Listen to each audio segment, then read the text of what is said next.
Luto tayo ng pansit. Ayan, ginisa na yung karne. Lagyan na natin ng gulay. Dito sa ating pansit.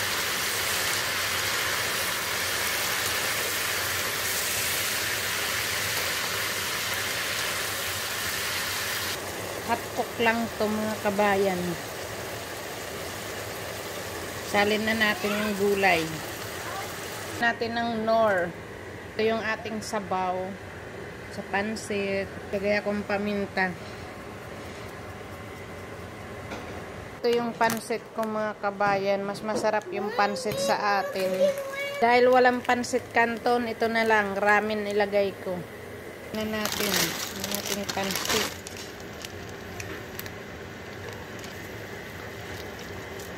Ayan. Ang ating pansit. Natin ng ramen. Dito sa ating pansit. Para magmukha siyang pansit canton.